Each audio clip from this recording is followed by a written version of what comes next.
afternoon, and welcome back to ExoticCar PlayPlace on this fine, lovely Friday afternoon. It's lovely, it's gorgeous, the sun's shining, and guess what? We're about to go drive my new sports car, the car that I've been waiting, my dream car I've wanted for so long. It took me 3 years to get it. I'm about to grab the keys and go for a quick spin. But before I do, I want to stop by for a live stream, have a chat with all of you, of course, and talk about reliability because the sports car, the new toy, my dream car, isn't what most people would consider ultra reliable, but that's because life's too short to drive boring cars. I've always got to have one of those funny, silly, ridiculously fast cars in the garage for those fun days when the sun's shining. But when I'm driving around day to day, I just need to go to the store, take my, kids to school, go to work, do whatever. I need to have something reliable. I mean, the last thing you want to do is you got to take a trip to the bank. They're closed in 10 minutes. And next thing you know, your car won't start, or a check engine light and it's in limp mode.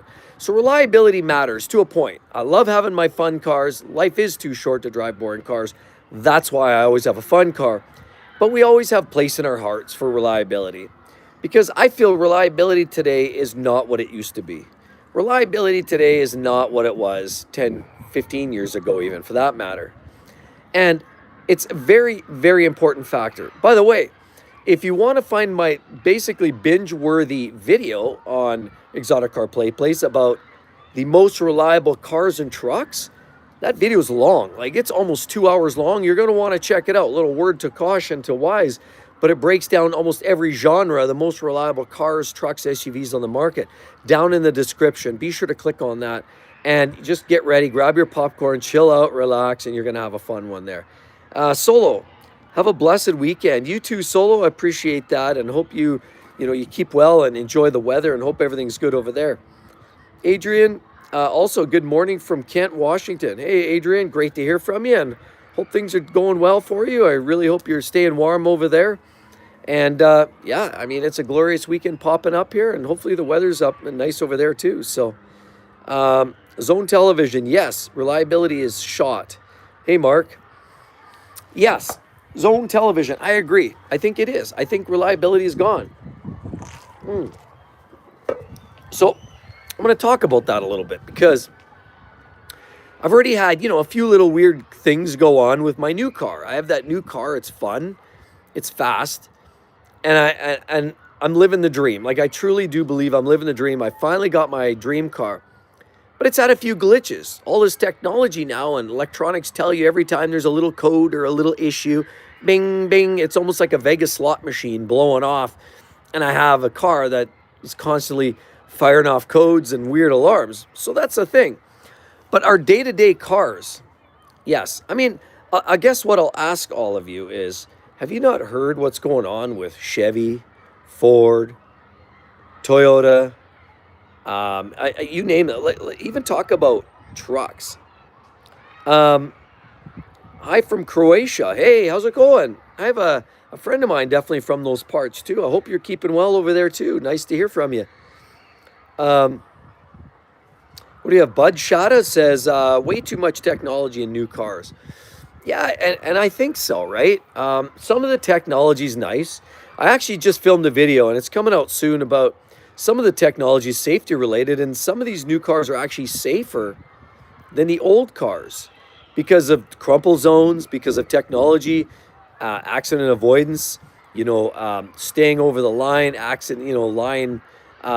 lane assist, keep assist, and some of this other tech makes your cars actually technically safer.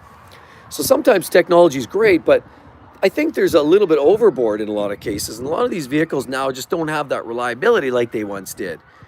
Zone says, I think the best days of reliability are gone. Mid to late and early to mid 2000s are the best years to look for. Totally, right? I mean, I feel like we've kind of gone away. Turbos, turbo 3s, direct injection, variable valve timing, variable compression. I mean, you name it. There's a lots going on. Henry Palm says, hello, evening from you and the family. Are all doing well? You from the UK? Oh, great to hear from you, and I hope everything's good in the UK there for you as well. Yeah, is it raining over there? I don't know. Like, I hear that you guys get a fair amount of rain. We've had a lot of rain here lately, too, and I've got to say that it's nice. Finally, the sun's popped out. This whole week has been raining here, but Yeah, anyhow.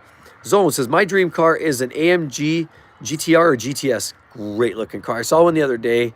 What a glorious ride. Glorious like that. Can't go wrong. John Lowe, what do you think of the 2005 era Maserati models with the 4.2 V8? They sound beautiful. Absolutely, John. I think they're wonderful. I think there's a risk, like any of these Italian cars. I remember the old bi-turbo, twin-turbo Maserati made way back in the day. I remember there's a picture of Wayne Gretzky, the famous hockey player, riding in one, and it made the newspaper. There's definitely going to be some maintenance involved in that, but it is absolutely glorious. I'm going to be the first to admit that sometimes you have to put practicality to the side for that Sunday drive. You've got to have something that's kind of fun and unique, and I think that one would fit the bill. I love that generation. I love the sound of that V8. I know a guy who's got the newer generations, and they don't have that same drivetrain, and it's missed. It's a great engine, but it does come with some maintenance costs. So reliability, not really its game. That's all right. Still fun to drive. Scott, thanks, Mark. Love my 2000 Silverado. Go Oilers. Yeah, Scott. Come on. Oilers got to do it today. Come on. We got totally robbed. Penalty after penalty. They're working the stick. They're slashing. They're hacking. Next thing the Oilers are in the... Yeah, it was just a mess. So hopefully the Oilers got her covered today. Amar says, what do you think of the new Ford Capri 2025? Ford Capri. You know what? I'm not sure. I'm usually pretty boned up. I haven't seen that Ford Capri. What do you know about it? Can you shed any light on that for me? And what market's it coming to? I'm not sure I've heard of that in the North American market. I'd like to hear more about it. Cosmic Entity says, hi, Mark. And Fragment says, hello, good morning. What do you think of the 2014 Audi Q7? Is it reliable? Thank you. I'm going to say meh, not overly. When we go back to Audis, and especially their lower trim level vehicles from back in 2011, 2010, 2011, and then up through kind of like the 2016, 17, a lot of the drivetrains had issues. A lot of the four cylinders had problems. Oil, carbon, O2 sensors, electronics, oil consumption. I mean, I could go on. I'm not a fan of Audis from that era, any Audis, if we're being honest. The only ones, an R8, and then the later generation, once we start to see the Turbo 5s and the, in the TTRS and the RS3s, once they're a little bit later than that, those are pretty durable engines, but I don't know. I'm not sure I'd recommend that one. What do we have here? Sorry, I'm just out in the sun here. Shaunoff says 91 300ZX hardtop, 5-speed, 2JZ motor swap, 2004 Terminator Cobra dream cars. Oh yeah, that sounds awesome. I love that 300Z from back in the day. Derek says, say hi, how's it going? Amar, type in YouTube Ford Capri 2025. I'm sure you'll like it. Yeah, I'll have to give it a look here. Let me just take a look. Kind of an interesting looking option, electric vehicle. No, it looks cool. Everybody else maybe give it a look. Adrian says, don't you think that the downsizing pickup trucks engines is shadowing boating industry? For boats, you're gonna need HD pickup trucks. Yeah, that's a good point. I mean, they say like these new twin turbo, like the EcoBoost Fords tow more than the older V8s. It probably can, but I think that there's an extra wear and tear on the duty cycle. It's gonna be a bit of a hard one there to keep running. So, Andromeda says, hi, Mark. Hope you're having a good day. And I hope you're also having a wonderful day too. Absolutely. Rainbow Tree says, hi, are you Greek? I am not Greek. Another country I love very much. I mean, we were down in Greece 2 years ago. Same with Greece and Italy and Malta. Love those parts, but no, I'm not Greece. Or Greek, sorry. Palaviz says, looking to finance a new Tesla Model 3 next month. What's your opinion on EVs and the reliability of them? I originally wanted a used 19 C300 coupe, laugh out loud. And then, yeah, and then of course, you probably saw some of my videos on our C300, and we've had our challenges. That said, I've got a video coming out with some of the things that we love. I know, you know, there's always two sides of the coin. So I'm sharing, you know, a lot of the problems we've had, but there have been some things that we enjoy about it. There's a video coming out really, really soon about it. So you're probably going to want to find out. The Tesla Model 3, the new restyle is kind of interesting. Sales are in the toilet. Incentives are there from the brand, but federal incentives are not there. It looks like the government, both in US and Canada, are peeling back the incentives. So you probably won't gain any benefit there. I had one a few years ago. We had one on loan for basically a good part of a summer, and it was a fun car. Reliability was good. It did have a glitch. Ours at one time, I opened the door and it didn't come alive, so it had some kind of a software hiccup. But generally, it was pretty reliable. I mean, there's less going on, less to fix. It's the depreciation, I think, is the big concern right now. And just don't go with Cybertruck right now. I mean, there's a lot of lots of controversy around that. I don't even want to go there. I'm just going to leave it. But it's a popular vehicle, and people are loving them. But they depreciate really hard. So if you're going to buy one, I would suggest think about it, because it's probably going to be a long-term buying opportunity. Also, the Ford Capri is not attractive. Four-door sedan, have a great day. Also, Palaviz says, love your car, man. And then definitely not. Okay, which car? Which car are you talking? Curtis Couch says, if I was to buy an exotic car tomorrow, what exotic car would still hold its value if you drove it off the lot? Are you talking brand new? They're all losing money right now.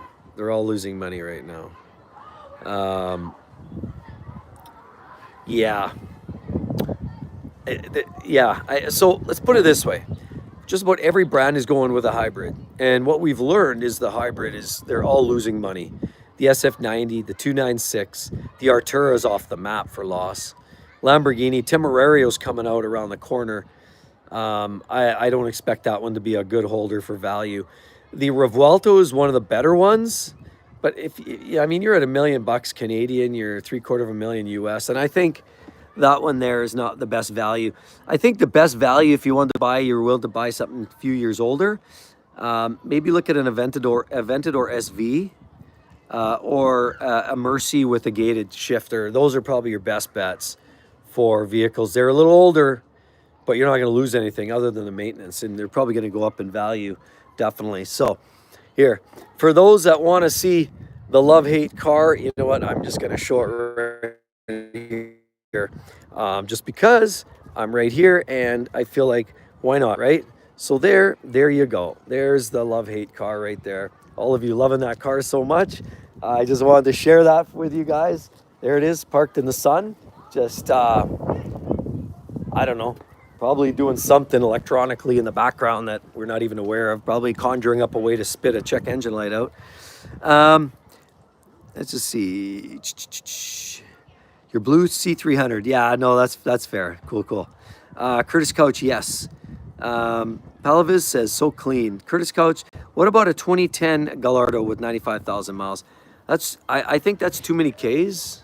But the Gallardos are holding their value. They're not going anywhere. The prices are holding steady. And I think the Gallardo, just make sure it has no accident history. Check on the clutch. Find out the last time the clutch was done, because that's a $10,000, $15,000 job. At least here in Canada, US probably under 10K. But other than that, they're a reliable car, and you can get a lot of miles out of them. I love my Gallardo. I had that 2005. I love the car. I still wish I had it, actually. In some ways, I wish I didn't sell that. I should have just held on to that unit. But it was a pretty reliable car as far as exotics. So if you want a reliable exotic car, my experience now, I've kind of lived with a multitude of different exotics, different makes. The Lamborghini Gallardos, the Huracans, the Audi R8s. You can't beat any of those for reliability. Not a Mercedes fan, but that color is amazing. Yeah, it is a gorgeous color. I would agree with that. I love that color. It's beautiful.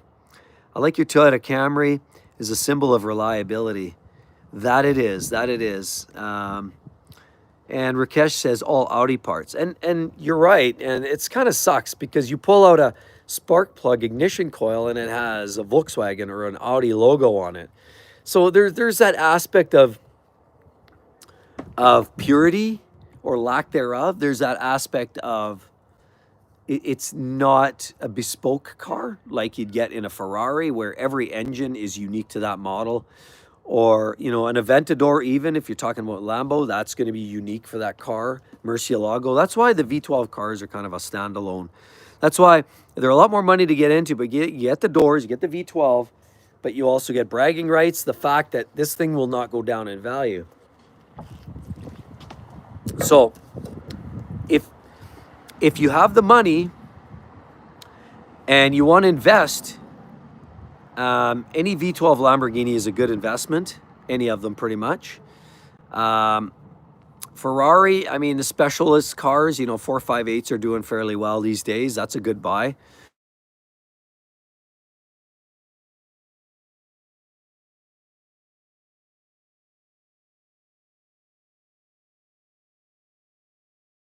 No, I don't think I've seen that actually. The C300 Coupe I was looking at was a 2019 with 54,000 miles for $27,000. You think that's a fair price? Not CPO, by the way.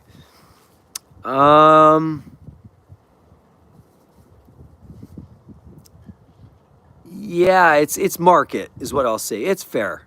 It's fair. That's about 80,000 kilometers, 27K. It's not a great deal. It's fair. Is what I'll say. Because right now, I'm seeing these with decent Ks on them for, you know, in that high 20s, low 30s for very low miles. The V6s, so the C43s. Honestly, if you're gonna buy one, knowing what I know today, I would go with a C43, not the C300. Then you get the better, more reliable V6, more power. It looks better. It's got some nice details. I would recommend going with the C43. If you're gonna do that model, have a close look at the C43. I would actually prioritize that model over the C300. But that's just where I'm at, because it's not just more fun, but it's more reliable too.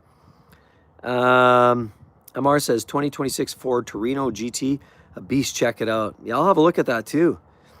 Palins, they were selling it at Volkswagen. Oh, okay. Yeah, I don't know. Take a look at it, drive it, you'll know. Listen, if you're going to test drive it, make sure you check for the squeaks and the rattles. There's probably going to be a little bit of noises, grab parts. You probably get some crunching and squeaking, and that'll give you a sense of whether you like the solidity of it or not. But yeah, take a look at it. You might like it. But again, I would probably strongly suggest go with the C43, if we're being honest. If I could do this again, if I could get the same car that we have in the C43, I don't know if I'd buy a Benz again, but at that time, retrospectively, if I would do this all over again, it would be a C43. Should I keep my E60 M5 in 2025? Dennis says. Well, you know what? I've got one for you. I've got one in the garage too right now still, and I'm still rocking it. So I don't know. It kind of depends how much you're using it. And if you're using it a lot, you can put miles. It's going to get costly to run. But if it's a nice, Saturday night cruiser, it's a great car to have around. It's legendary.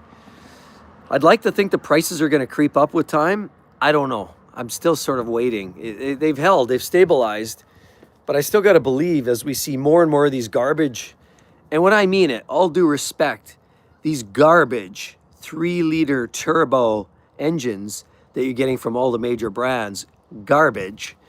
As you see more of that garbage 3-cylinder stuff hit the market, I think some of these bigger engines are going to have a place. Dill Pickle says, "Sup, Mark? Hey, what's up? Hope all's good over there with you as well. And thinking about nothing, what kind of advice do you have for me as a new YouTuber?" Persistence. You want to be a YouTuber? The thing I would say is be persistent. Don't give up. It's going to suck. It's going to have good days. It's going to have down days. The best advice is pick your niche. Ask the question, why? Why do you exist, right? Why is this channel exist? Not what. It's not about cars. What about cars? How does it make you feel? Does it excite you? Is it a passion? Why? It's not about the what, it's the why. So ask yourself that. if you get excited about it, somebody else like you will get excited about it, and then build content around that. That's ultimately what you're trying to do. So hopefully that works for you. Think about nothing. What kind of, okay, so you got that. 5.7 V8. Yes, I agree. Best engine, the old 350s by Chevy. Awesome engines. So yeah, yeah, I would agree. Oh, and the Toyota one too. So Toyota needs to ditch the turbo. So they need to go back to the 5.7s as well. So you're talking the old or the Toyota 5.7s. I'm talking Chevy 350s. But, you know, either way, that seems like the 5.7 is a pretty good, durable workhorse.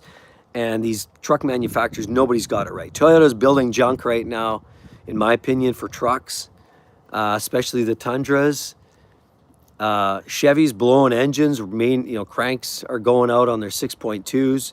Fords are blowing transmissions, and they've got dropping valves on their 2.7s and 3.0s.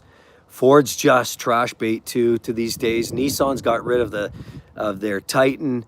Stellantis, who knows what Ram's doing yet? I mean, with that twin turbo inline 6 Hurricane engine, God knows where that's headed. I mean, time will tell. It's still new, but it's abysmal, I'm sure, electrically. Toyota needs to bring back the 2JZ, I agree. Nissan Cherry 1.3 turbo, 87. My old man says, got his in the shred. Good showroom, yes.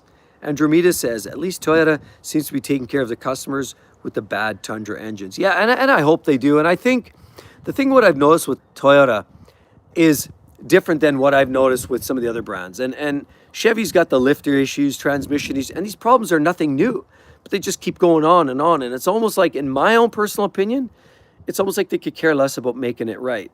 Toyota at least feels like they're trying to make it right. And like, if you look historically, Toyota's, when they've made mistakes, they've rectified them within a couple of years, and that's pretty standard. Dill Pickle, you would think after more than, how many years these companies would have, I totally agree. Just returned from a service call on my 4.7 Tundra and about to head out in the 5.7 Tundra. Toyota V8 Life is good, 100%. Great choice. 2JZ Nation, dude, Dave, you betcha. Yeah, you know what? Reliability, man, cars, trucks, SUVs, all these cars are nice. They're great, but they're junk. But I got to buy a car. We all need to buy cars. I mean, let's face it, consumable. We can only drive the old crap for so long. At some level, we got to buy a new car. We're going to need a car. It's a love-hate, let's face it. It's a lot of these new cars, love-hate. Easier to service too, totally. So, yeah, I love cars. I'm just kind of exaggerating. I love cars. Oh, by the way as well, if you want reliable cars, down in the description of this video, I've got the hot link, takes you to my binge-worthy video about all of the most reliable cars, trucks, and SUVs. If you haven't seen it yet, be sure to click on that link down below and just sit and watch. You're going to love it. It's a great video. Be sure to check that video out. But yeah, no, I love cars and all of them. I mean, I love the sound of a V8. I love the sound of a V6, the turbos howling. I love power and performance. Even if you're not gunning it all the time, just even at that little freeway on-ramp or that first, second gear pull, cars are wonderful. But they need to have an element of reliability buried in there. They really do. Dill Picker says, laugh out loud. I'm keeping my 24 Camry hybrid until I die. I'm old, so 100%. You know what? There's those cars that you just got to keep. They're going to be around. You keep them forever, and that's all you just need to do. So, Mustang 5.0 or Ghibli S, which one would you recommend? Just driving on Monday, your input would help make up my mind. Oh, two totally different cars.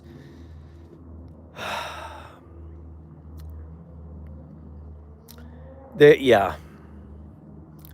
I'd probably go with the Mustang and I'd probably go with the 5.0 in that case. Unless you're going with the Quadrifoglio on the Alfa Romeo, something like that might be a hot rod. But the Ghibli, they're one of the hardest depreciating. The Maseratis, they depreciate like a stone. I mean, Mustangs don't hold that great value either, but you get a 5.0 with a manual gearbox, that's a great car, and a car you can be proud of driving and owning. It's a lot of fun, and I honestly, I'd probably go with the Mustang. Tanish says, Porsche Macan, I want it, but I'm a college student, hope one day. Be careful, especially if the 4-cylinder leaks, oil leaks. Have them inspected thoroughly, please. Dude, Dave, I have a 03 Toyota pickup that is a 2JZ GTE going through a 6-speed manual. I love it. It's still a good old 2-wheel drive, but it's a great street and work truck. Yeah, absolutely, man. I see tons of those on the California highways. Bud Strata says, still loving my '06 TSX. Absolutely, have fun with it. Henry Palm, thank you very much. David Lowe, cheers. Chevy's V8 cylinder, deactivated engines and 10-speed trans. Cylinder deactivation, trash, yikes. Why that ever happened is beyond me. But I mean, we know CAFE standards, that's a factor. O2 or oxygen, or sorry, CO emissions. Those are all factors in this, but I mean, they're not making vehicles more reliable. That, if there's one thing that I can honestly say. But we love our cars, right? We just love to hate the problems, but we still love our cars. And I gotta say, in the US, Canada specifically, I know that we live for the car culture. We live for fun cars. We live to just, it's because it's more than the car itself. It's the freedom to travel and get around and go for that late night drive, crank the tunes on and just go, you know, it's a mindless drive and go out in the country or the back road and just enjoy our fun car. Even if it's not the fastest car, who cares? It's getting out there. It's the freedom to get out there and get around, and it's just a wonderful experience. Oh, by the way, again, another quick drop. Down in the description, the most reliable cars, trucks, SUVs. You're going to want to see it. Definitely long video, but it's fun. So, think about nothing. Says, where do you live? Well, I'm in Alberta. So, Alberta, Canada, we have a long, long winter. A lot of you guys reach out and say, why is it still snow on the ground? Well, there's no snow on the ground right now. Here's the front yard. We have these beautiful trees. Everything's starting to turn green. But, yeah, we get our share. And